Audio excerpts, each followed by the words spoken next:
Angkor was the beating heart of a mighty empire. And then, like so many of our forgotten civilizations, it crumbled, swallowed by jungle and memory. Builders of Angkor Wat and Angkor Thom. Let's start with the showpiece, Angkor Wat.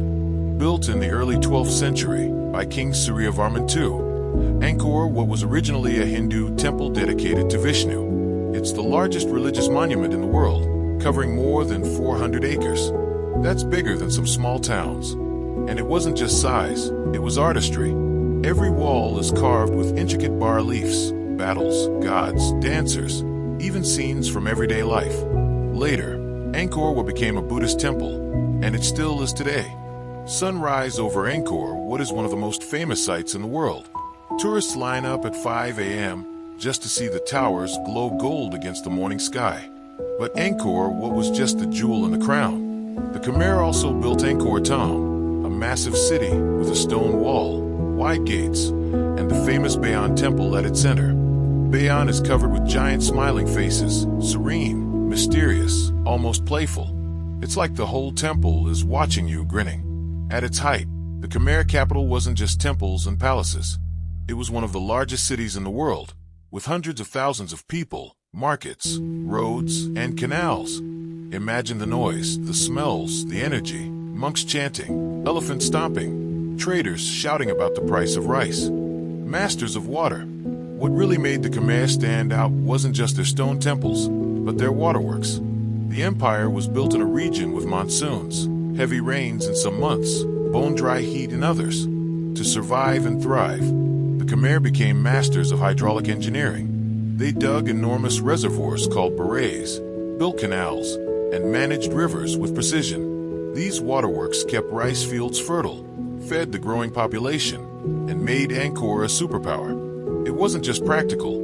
Water was sacred in Khmer culture, tied to Hindu and Buddhist ideas of cosmic order. Managing water wasn't just farming. It was part of maintaining harmony between humans, gods, and the universe. Think about it. While Europe was still figuring out how to keep towns from smelling like open sewers, the Khmer were running a sophisticated irrigation system that could feed a city bigger than medieval London. The splendor of empire. From the 9th to the 13th century, the Khmer Empire dominated much of Southeast Asia. Their influence stretched over what is now Cambodia, Thailand, Laos, and Vietnam. Kings sponsored massive building projects, carving their names into stone temples that still stand today. The art was stunning. Dancers, called apsaras, were carved into walls with delicate features and flowing jewelry. Warriors and kings appeared in epic battle scenes. Even their inscriptions show a confidence that screams, "We're here, we're powerful, and we're not going anywhere."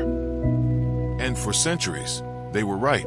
Angkor thrived as a political, cultural, and religious hub, dazzling visitors with its size and beauty. The collapse. But as we've seen again and again, no empire lasts forever. By the 15th century, Angkor was in decline. Why? Historians point to several reasons, and it's likely a mix of them. Invasions, neighboring kingdoms, especially the Siamese from Ayutthaya in modern Thailand, raided Angkor multiple times. In 1431, they captured the city, delivering a serious blow. Shifting rivers, the empire depended on the Tunnel Sap Lake and complex waterworks. Over time, rivers shifted and canals silted up. Without constant upkeep, the system failed. Imagine running a massive rice-fueled empire and suddenly losing your irrigation. That's not just inconvenient, that's catastrophic. Ecological stress.